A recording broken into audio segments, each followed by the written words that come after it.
Hello అందరికీ welcome back to my channel Mahesh life style.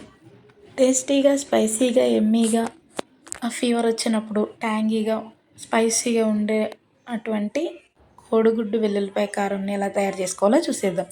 దీనికి ముందుగా 10 లేదా 12 వెల్లుల్లిపాయలు పొట్టు తీసుకుని కచ్చా పచ్చాగా దంచుకుని దానిలో కారం కొంచెం ఉప్పు వేసుకుని కొంచెం మెత్తగా కచ్చా పచ్చాగా అయ్యే విధంగా దంచుకోవాలి. నెక్స్ట్ స్టవ్ మీద కడాయి పెట్టుకొని దానిలో కొంచెం ఆయిల్ వేడెక్కిన తర్వాత కొన్ని ఆనియన్స్ వేసుకుని గోల్డెన్ బ్రౌన్ కలర్ వచ్చే వరకు ఫ్రై చేసుకోవాలి. వీడియోలో చూపిస్తున్న విధంగా ఫ్రై చేసుకోండి. మధ్య మధ్యలో కలుపుకుంటూ ఫ్రై చేసుకుంటూ ఉండండి. కొంచెం ఫ్రై అయిన తర్వాత దీనిలో కొంచెం సాల్ట్ వేసుకుంటే ఆనియన్ ఎప్పుడు కూడా సాఫ్ట్గా కుక్ అవుతుంది.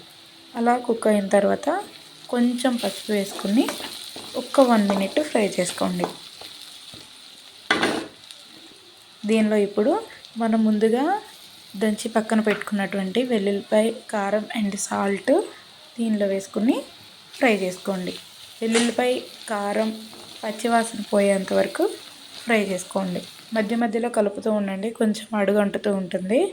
దానిలో ముందుగా పగలగొట్టుకున్నటువంటి 2 ఎగ్స్ని దీనిలో వేసుకుని లిడ్ క్లోజ్ చేసుకోండి. ఇలా లిడ్ క్లోజ్ చేయడం వల్ల ఎగ్ సాఫ్ట్గా కుక్ అవుతుంది. ఇప్పుడు ఈ ఎగ్స్ని స్లోగా కలుపుకోండి. మొత్తం చిన్నగా కాకుండా మధ్య మధ్యలో కొంచెం పెద్ద పెద్ద పీసెస్ ఉండే విధంగా కలుపుకొని లాస్ట్లో కొత్తిమీర వేసుకుని సర్వ్ చేసుకుంటే ఎంతో టేస్టీ ఎమ్మీ అండ్ నోరు బాగాలేదు ఫీవర్ వచ్చింది అనుకున్న వాళ్ళకి ఇది బెస్ట్ మెడిసిన్. ఒకసారి ఇలా ట్రై చేసి చూడండి, ఎలా ఉందో కామెంట్ చేసేయండి. మీరు కూడా ఇంట్లో ఎప్పుడన్నా ట్రై చేసుకుంటారా?